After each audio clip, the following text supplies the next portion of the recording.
Filósofo, romancista, compositor, autor de libreto de óperas, crítico de vinho, organista em sua igreja local.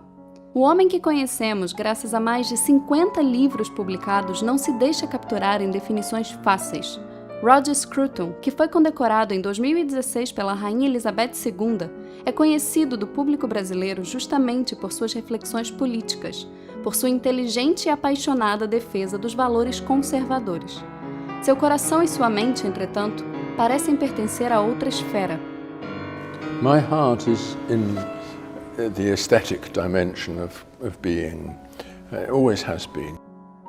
No Brasil, para uma série de palestras sobre o sentido da vida, Sir Roger prefere falar de seu novo romance, Memórias de Underground, sobre a importância da beleza na vida cotidiana e sobre o sentido filosófico e existencial de ser um conservador. Nessa entrevista especial para o SPOTNIKS e o Estado da Arte Estadão, Scruton falou de tudo isso e muito mais, e até um pouco de Brexit. I was trying to avoid Brexit because I believe please. It's a great pleasure for me to have here today Sir Roger Scruton, philosopher, writer, and we're here to discuss a little bit about your work, philosophy, art, beauty, your novel that it's being released in Portuguese right now, one of your novels, and it's a great pleasure for me. Thank you very much for being here with us. Thank you for inviting me. So my first question, Professor, is this. There's a passage, there's a moment, a very beautiful moment in Notes from Underground, in which the two main characters are falling in love for each other, they're seeing each other. And you have a very beautiful description concerning the way they look at each other and perceive them as persons. And this is quite interesting because it's connected to something that you wrote philosophically about, both in Sexual Desire, one of your books from the 1980s, and also more recently in books such as The Face of God and The Soul of the World. How is the experience of translating into literature something that you've been working out philosophically? Very good question. Because what one is talking about when talking about the way in which people suddenly see each other transfigured in the look of love is not about something other than what they're seeing, but about seeing that thing in a new way. You know, lovers, they look at each other's face, they look at each other's eyes, and animals can do that. Your dog looks at your face and looks at your eyes, but lovers also look into each other's eyes. It doesn't mean that they're looking for something else. And this looking into is, as it were, a summons of the other to appear and to transfigure the world. And that experience was very important to me when writing about this situation, because I was writing about the totalitarian situation, a totalitarian society in which everything has been made deliberately faceless. The face has been wiped away, not just from people, but from things, from the countryside, from houses, from people's occupations and so on. It's all become impersonal, a form of control. And for that very reason, when the light of the other self shines through this, it has a particular radiance, stronger than anything that you would encounter in our ordinary day-to-day life in a free society. And you see this in other novels about the totalitarian situation, I think, in Solzhenitsyn and Bulgakov and people like that. So I took that as a very important feature to try and show how my two characters are, as it were, lifted out of the sort of material ordinariness of everything around them, so as to encounter each other on another level, another plane. And that, of course, is fatal. It meant that they both had glimpsed another way of being and were now unable to settle back in the order which was dictated to them. So that was really the story. How did you get involved with the underground movement in Eastern Europe?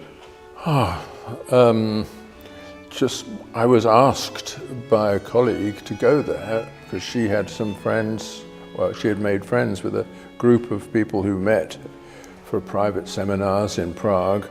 She asked me to go there and talk to them.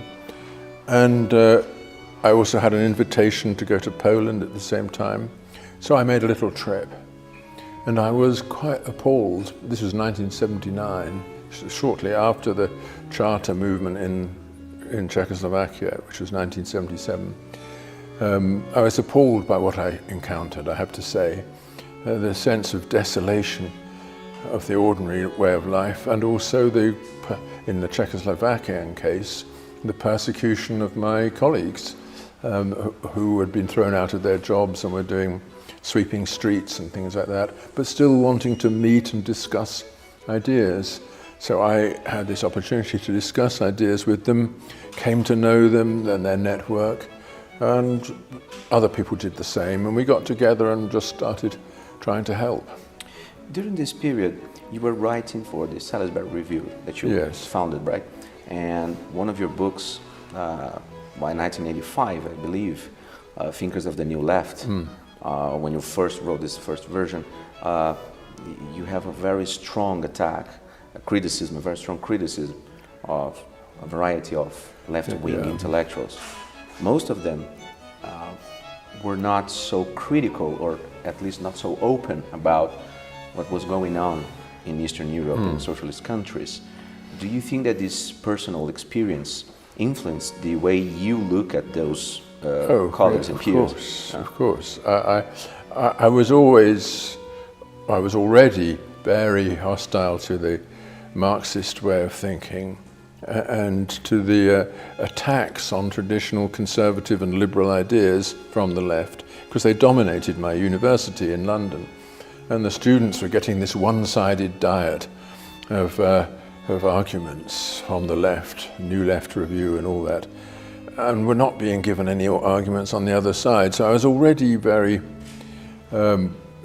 engaged in the task of trying to rectify that bias in the curriculum. But when I actually went there and saw the extent to which the ideas of the left were underlying all that was happening there, they really had they had produced this situation. There was no doubt about it. It was the Marxist way of thinking that had produced this horrifying tyranny, and also polluted the culture and polluted the language with which people tried to understand their own predicament. So that gave me an added animus, you know. I came back and I wrote these articles on these thinkers, and yeah, I didn't mince my words. I said what I thought. And when it was published, that was essentially the end of my academic career in Britain, because it was forbidden to criticize these people.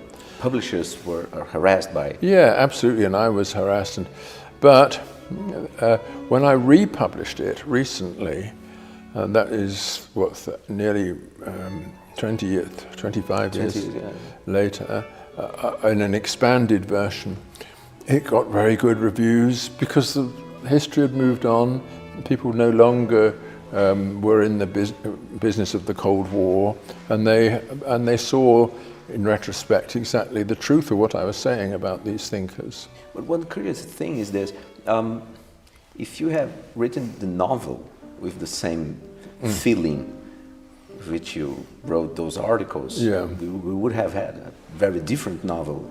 Yes. Were you more detached about those in relation to this? There's no anger in my novel. Right. There is forgiveness. Forgiveness of the characters involved. I'm describing characters in a real situation. They didn't create that situation, but they do suffer from it. And I try to find in their situation the love that unites them, and also the excusable faults which come with their predicament. And I have a great belief in the redemptive character of art. I think art should not be propaganda. It should not be an angry protest against the world. even if you do want to protest. And novels of protest, to me, are artistic errors, or artistic, what should I say, faults anyway. And I think if you're going to describe anything in art, it must be with the intention of rescuing and redeeming the human quality within it. Fantastic. So, when you were writing early in the 1980s about conservatism, Margaret Thatcher was quite recently Prime Minister, elected Prime Minister, and the Conservative Party was held in power for 17 years, if I'm not mistaken, right? Until 1997. Yeah. And now, since 2010, you have a conservative government in the UK. So what, in fact, political parties can preserve and conserve when they're in power? Politics is a very limited sphere. There's only some changes you can make. My view is that a proper conservative politics must do its best to conserve, and to conserve the things that matter. And those things are always under attack.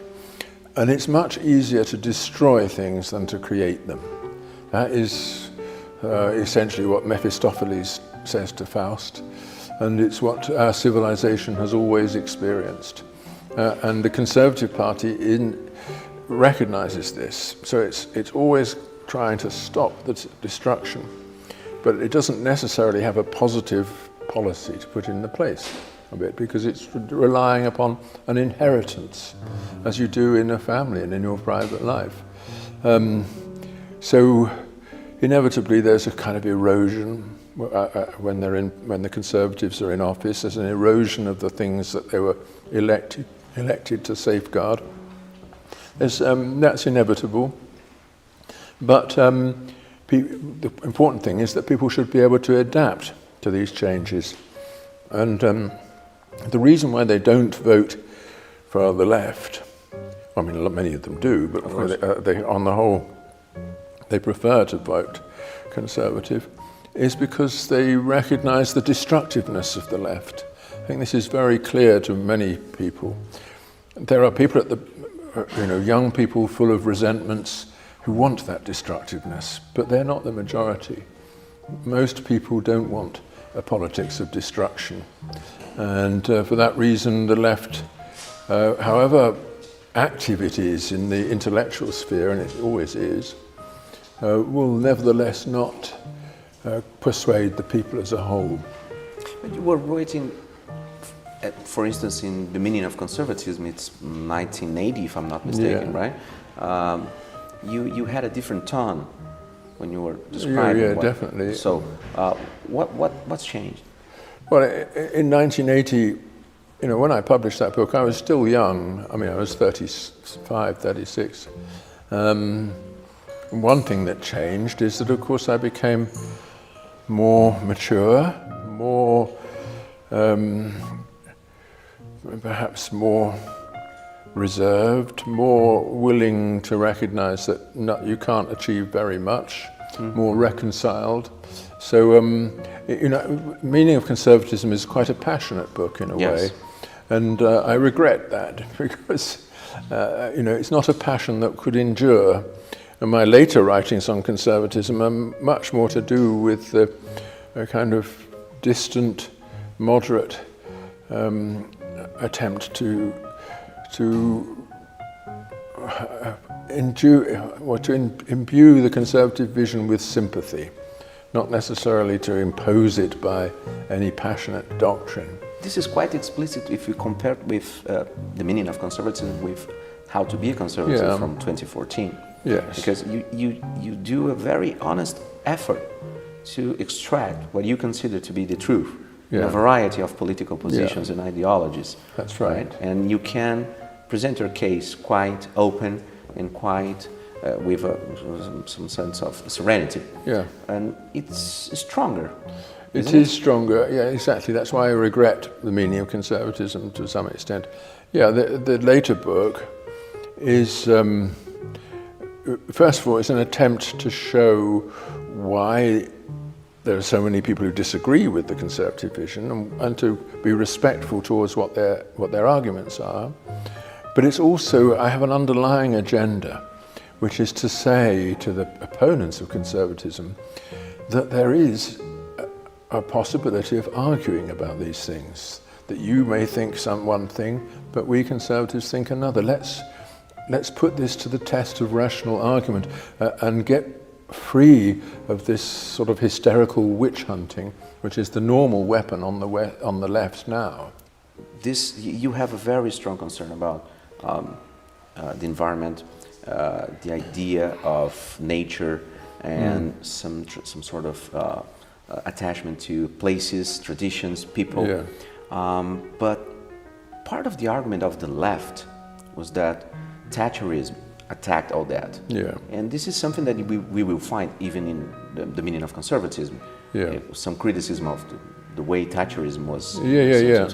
So, do you think that conservatives have evolved from this position concerning this specific topic? Well, when the environmental movement first became very loud and vociferous with Greenpeace and so on, it looked like another left-wing movement which was trying to recruit all good people towards the cause, and it was one of these fist-clenching movements. We were all going to unite against the establishment, and the establishment was the businesses, the multinationals, the things that were destroying our environment by putting selfish concerns above the interests of the majority. There was some truth in that, of course, but therefore, because conservatives support free markets and so on, they are on the other side. And some American conservatives of the free market kind were on the other side. They say, that the environment is not an issue in politics, it will look after itself. Most of us realize that's not true, and it hasn't ever looked after itself. But I wanted to point out, when I wrote Green Philosophy, that actually the environment is a conservative cause, not a left-wing cause. If you look at the major left-wing movements of the 20th century, they were environmentally disastrous. In the Soviet Union and the Soviet-occupied territories, these huge plans to build dams across rivers, to put power stations here, and to excavate open mines there, to deforest this place, move populations across the continent, all that led to the total destruction of the Russian environment, and you see in China today the total destruction of very much of the Chinese countryside. So this comes from having a big top-down plan. All that way of doing things is environmentally far more dangerous than what the civil society initiatives that conservatives believe in. So my book is about civil society, how it gets together, or can get together, to preserve a place as home. We have many examples in Britain. We've had, of non-government organisations, charities, which have existed for 200 years, devoted to maintaining some kind of equilibrium in the environment. Our biggest charity, the National Trust, has 5 million members. It's not a government organisation, but it's there to preserve the countryside and the old settlements and the old way of doing things. The reason why I started with a question about your novel, and then we moved to some topics regarding politics and other issues, is that I'm quite interested to see how you can look back to some of your work and see the connection between philosophy, your main activity as a philosopher, the intellectual interests you have in Kant, for instance, or Wittgenstein, for instance, and the way you produced the other parts of your work. Yes. I suggested that there was a Kantian way of considering the reading of your novel, for instance. Do you see this connection, this holding together of all these pieces as a writer, a philosopher, a public intellectual, politician? Yes, of course. I've always seen it as one task of presenting my worldview, which spreads out in all sorts of directions, but I want to show the world as I see it. And I show it philosophically, I show it in fiction, and all the other things I do. And the important thing is, for me, using language correctly. Because I think that academic philosophy uses language in a most terrible way. It peels language away from the world. Most modern fiction is crude, insensitive. I think if you think about the task of an intellectual like me as one of cleaning the language and reattaching it to the world in such a way as to show the world as it is, or rather show the world as it seems, because that's even more important, then you will see that all these things are connected. This is a very, there's a possibility here that I would like to suggest to you, is that most of your concerns, most of your work on politics depends mainly on ethical and aesthetical considerations, and not the other way around, in spite of the way political works are more popular. Yes. Do you feel this way? Do you have any sort of perception that what drives you to write about politics, it's not a political issue per se, but ethical and aesthetical considerations? Yeah, absolutely. No, my heart is in the aesthetic dimension of being. It always has been. My interest in philosophy grew out of that. And political philosophy was never my real interest. I was asked to write A Meaning of Conservatism by one of my colleagues, a left-wing colleague who was doing a series of books, and he didn't know who to ask to write a conservatism book, so I wrote it. And it was probably a mistake. Then I just sort of got caught up in this whole thing and identified as a conservative intellectual. Whereas, of course, I am a conservative, but my real interest, my real heart lies in literature and in the attempt to make sense of the world. That you go and give talks in different countries, and you see young people interested in your work and in political issues and in conservatism. But do you think that you get their attention when you're discussing how Proust is important, or how? I talk about what I think, and I don't conceal what I think. That's not what I'm there for. And some of the things I think about are not so interesting to people as other things. For me, they're all part of a single seamless web of ideas and observations, and so I'm giving people how I think things are related to each other. And it may be that they don't themselves see the relevance of it, but that's their problem. Starting from you give the Gifford lectures, yes, and the Face of God, so you have then The Soul of the World, and on human nature that were yes, at Princeton University, yeah, right? So they're quite strongly attached to a unified project, yes, concerning human nature. I see that it's mainly. How did you design this idea of presenting those topics, and what's the heart of this project? Well, I was asked to give the Gifford lectures, which were established by Lord Gifford, who was a religious believer, and wanted these lectures to be public and talking about the place of the Christian faith in the wider society. And it was part of his desire that the university should be a voice for Christianity in a changing world. And so I thought to honour his bequest, that's what I should do. I should make sure that whatever it was I wrote or gave as lectures was connected centrally with ideas in the Christian tradition. So writing about the face of God enabled me really to bring together quite a lot of things which have been going on in my mind. First of all, the understanding of the other as a face, facing me. The understanding of the world as something which also stands in a kind of personal relation to me. And the understanding of things like representational painting and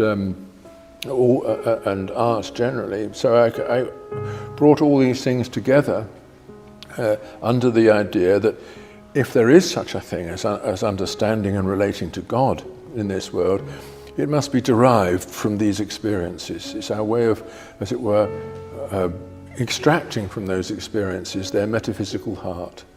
And that, I was really inspired writing about this because I thought it was, people hadn't properly grasped this before, and it is a way in which we can confront some of the more destructive kinds of scientistic ways of thinking that have emerged in recent times under the influence of neuroscience and Darwin and all that.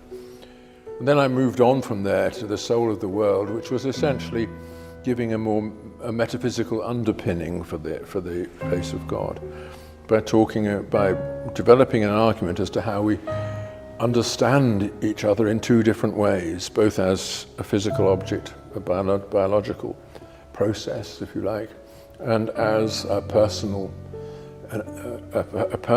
being in personal relations with ourselves. And so I developed that in a slightly more technical way, but also bringing in art and architecture as well to flesh it out. But the two books are saying essentially the same thing in different language. And then in Human Nature, I just say it directly as a philosophical thesis, right, without all the embellishment. Yeah, there are different intellectual adversaries, not enemies, of course, but with you were disputing some topics. Yeah. One that is quite interesting you mentioned is neuroscience, that it's getting more prominent in the humanities. Yeah. How do you see their actual contribution to the humanities and to understanding of the human nature? Well, I would say so far the contribution has been zero, but others would disagree. But for a start, all that neuroscience has done so far is take ordinary experiences and stick an MRI scanner on the head. You're reading Proust, they have an MRI, and they think they have something about you. Yeah, or something about Proust. But it all falls to pieces in your hand, because first of all, the MRI scanner doesn't track thought; it just tracks some of the aftermath of thought. And anyway, we just can't get in there into that great web of neural connections. And more importantly, and this is something that Peter Hacker and others have rightly said, our language with which we describe our mental states and through which we relate to each other mentally is not about the brain, it's about the person. And a person is not identical with his brain. He is a complete organism. And that complete organism is essentially involved in relationships with other such organisms to disentangle in some way the emotion, the inner subjective state, and attach it to a little strand of synapses. That is not just impossible, but also wouldn't produce any understanding either. So I'm very hostile to the way in which people try to claim advances in the humanities through relating it to neuroscientific jargon. Because it is only jargon. There's another field of adversaries, intellectual adversaries, that could be described mainly as utilitarianism in a variety of sense, and that there's some point on Human Nature you're arguing with Peter Singer and Derek Parfit on his What Matters. On What Matters. And you describe them, if I'm remembering correctly, as well, they present what they think are moral problems in terms of the trolley problem and the challenge of a boat that will be sunk or something like that. But they leave everything that is properly moral outside of the problem, and they get only a arithmetical idea. What's your take on this now? How do you consider this problem of utilitarianism now? Well, if you can reduce all moral choices to a cost-benefit calculus, so they become economic choices, that's it, you've solved the problem. You've not got any moral problems anymore. And when someone has no moral problems, he has got the greatest of all moral problems. You know, and that's so obvious when you look at Singer and Parfit, the moral emptiness of their language, their way of describing people, their sense that there isn't any difficulty here. The fact is there is a difficulty, and that difficulty consists, as someone like Levinas would say, it consists in the face of the other. This absolute forbidding that comes before you with the presence of the other person, which says, you know, here your calculations stop. And the fact you can produce these trolley problems and lifeboat problems doesn't alter this. It just shows that moral problems really are difficult and can't be solved by arithmetic. But do you think that utilitarianism can be presented as a moral theory? Because it seems to me that they do not grasp actually what is a moral. No, no, absolutely. It's a product of a very deprived vision of the world from which the human has been excluded. It's an economist's rewrite of the human condition. I see. What was the most important thing for you back then, and what has changed in 30, 40 years in which this urban scenario is completely different? Yes. Well, of course, I'm a bit of a romantic, and I was much more interested in the old schools of architecture. I spent, when I was 21, 22, I spent a while in Rome and got really interested in the Roman Baroque. What was it that made people build in this way? And also the Roman form of urbanization, in which houses are stacked against each other, and there's always some little detail which makes things fit together. So I got really interested in the, if you like, something I would call the fabric of a city, the way in which it is stitched together around a place and makes that place sacred, and also makes it a home to people. That's what really interested me. Why is that so important? And what is the aesthetic experience that comes from it? So I wrote about that in the Aesthetics of Architecture. Over the years I've come back to write little essays, partly because of feeling a certain revulsion for most of the modernist styles that have since become dominant in our cities. And trying to point out to people that building that way is not making a place, but annihilating a place. And that is popular among many people who read it because they feel the same, but it's not popular among architects, of course. But I've recently thought I should come back and write something a bit more, as in the conservative thing, something a bit more serene and forgiving about the whole thing. But do you think that it's possible to have something interesting in architecture, that it's not only a revival of something of the past? Of course. I think it's very important to remember that all of architecture in our tradition has been a revival. You know, Roman architecture was a revival of the Greek, which was itself derived from what people had done down the centuries in that part of the world. Roman architecture, it lasted, it became the Romanesque and then the Gothic, but it's the same ideas.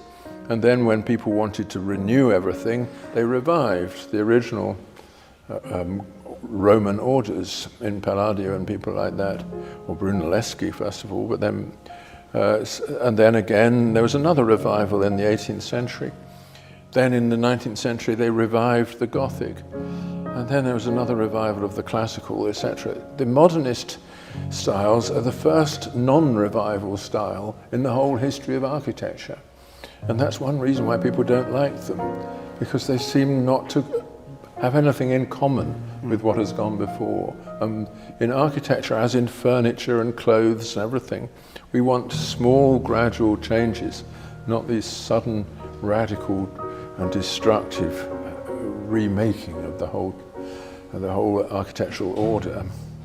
When you were, since we're talking about architecture and ways of attaching to some places and ideas and forms, when you were writing Beauty, you got, the readers get the sense that you were trying to make the case not only for art, but for a general experience. Yeah.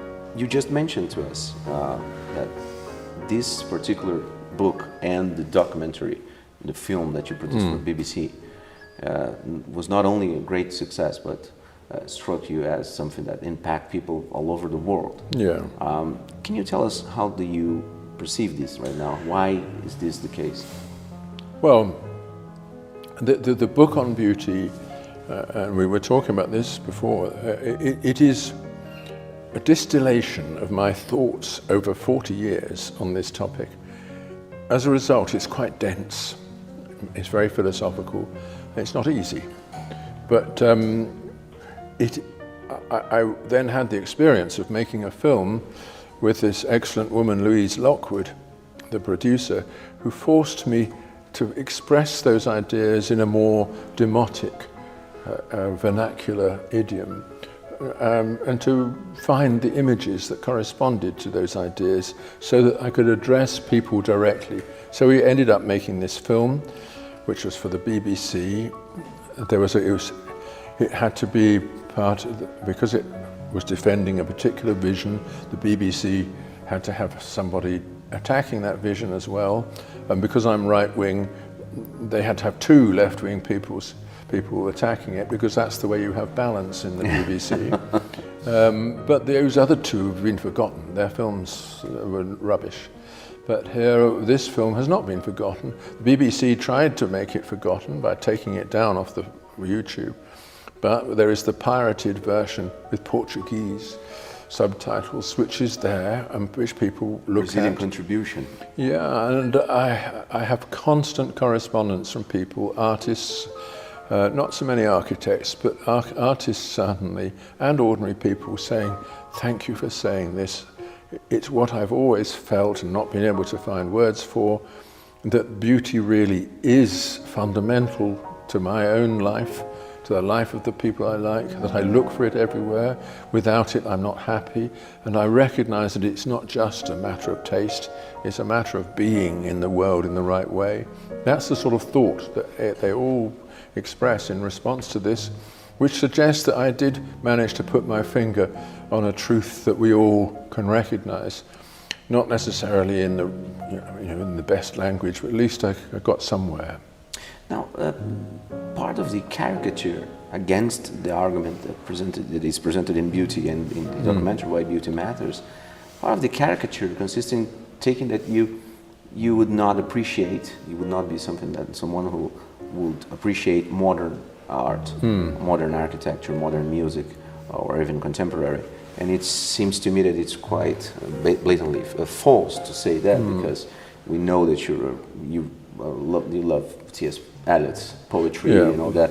So what would be the difference? It seems to me that you were not trying to make a case only about art in this documentary and in the book, but of the aesthetic experience in a broader sense. I was, of course, very concerned to address the ordinary person who is not particularly interested in art, music, or literature, but to show that for him too, beauty has a central place in life. So I talk a lot about what I call everyday beauty, the ordinary ways in which we arrange our room, our clothes, our residence, our surroundings, the way in which we lay a table, and all those things, which is part of explaining to people that actually beauty matters to them, even if they don't care much about art. But then, only when we do see that, where we see why beauty is important in art too, because it's the aspect of human life that art wishes to lift out and immortalize, and to say that this is not just part of our everyday being, but it also contains the secret of the meaning of what we do. Do you have some particular modern composers, for instance, that you really appreciate in the same Yes. sense that you appreciate Bach or Beethoven? Yeah, of course. I mean, they're modern composers. There are many different kinds. You know, modern music began, as did modern everything else, in the sort of 1910s, with the Rite of Spring and Bartók's string quartets and Schoenberg's serial writings. I appreciate that, much of that, enormously, and also what's followed. But then there are periods of pure barbarism, periods where there's not music but sounds only. Someone like Stockhausen, you know, I think of him as a charlatan, and Boulez likewise. They have, you know, very subtle theories with which to justify themselves. But anyone who depends upon a theory to justify his art is not an artist. And I think so we had after the war, a whole series of frauds who took over. But I think they're being swept away now, and we're going back to a sort of regular modernist idiom, which is connected to the classical tradition by melody and to a certain extent by harmony and by rhythm. And that's the kind of music I like, and there's a lot of composers writing that music in Britain and America, more than perhaps there is here. You know, though of course South America made its contribution in a time with Villar Warbos and Ginastera and so on. Right. So one shouldn't despise any country. Of course. And do you feel the same about art, about painting? Yeah, sure. But art, because visual art, there's an unfortunate feature of it, which is that you can own it. Right. So you can buy it, and then people compete for it, and then the critics can come along and say, you should buy this because it's so hideous, it must be good. And so you have this competition to produce original things and to own them and put them on your bathroom wall. Whereas in fact, the regular production of beautiful portraits and lovely landscapes, all that is going on still. And you have artists like David Hockney still doing serious representations of the world as it is, or Lucien Freud, etc. And they are, they tend to get eclipsed by these frauds like Andy Warhol, who had nothing to say. All he could do was paint a Brillo box. Even a known representation of painting, such as Mark Rothko's, for instance, Yes. I think that I could experience most of your description of aesthetic experience in Rothko Chapel, for instance. Yes. Rothko is an interesting case. There is something serene and calming and otherworldly about his paintings. But we have to acknowledge that there's only one of them. It's been done many, many times, and sometimes it's more successful than at other times. Right. Right at the beginning of How to Be a Conservative, you said that the option of being a conservative was open in 1969, 1968 for you because you were a British. That's for people that did not belong to that particular tradition, that would probably be not the case.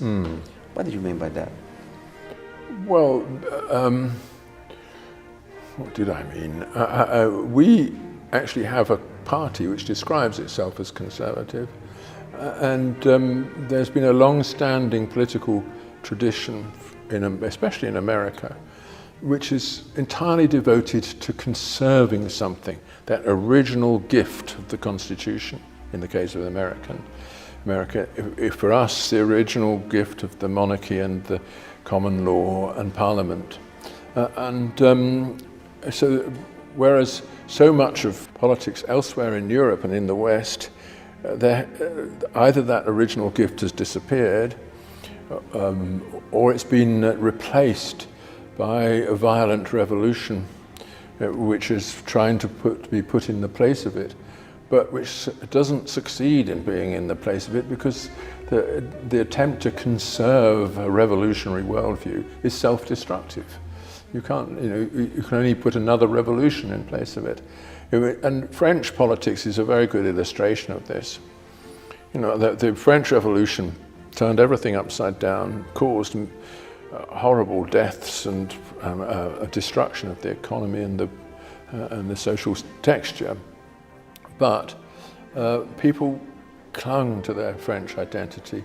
They got through the worst of it, but they did so only because Napoleon took over and externalized all the chaos.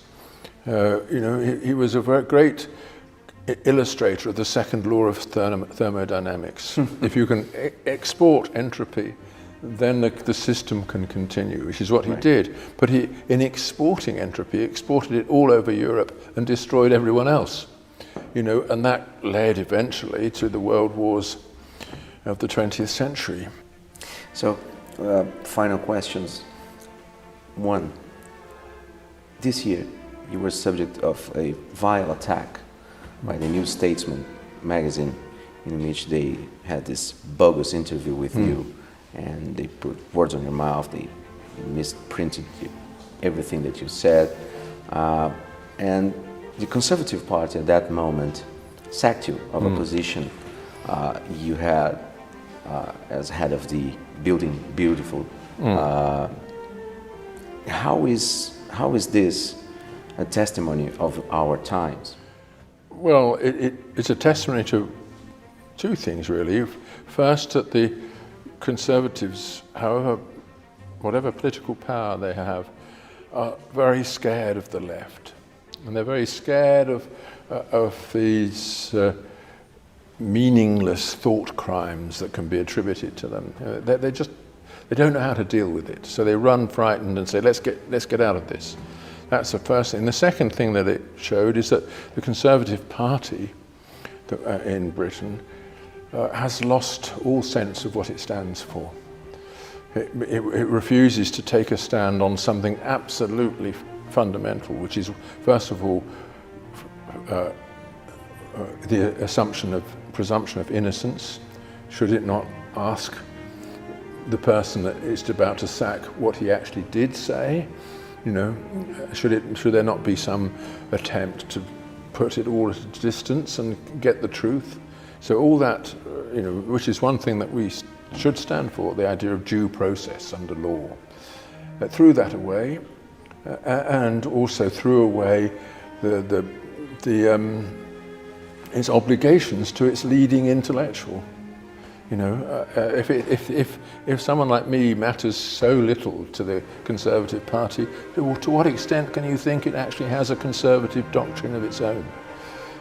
So I think of it as this episode as part of the loss of its identity that the Conservative Party has gone through. It wasn't me who precipitated this, it was the whole Brexit thing, and there was no leadership at the crucial moment when the Conservative Party should be giving it. Thank you very much for this, Professor Scruton. Well, and thank you. We do appreciate everything that you wrote, and it's a pleasure for us to have you here today. For me too. Thank you very much.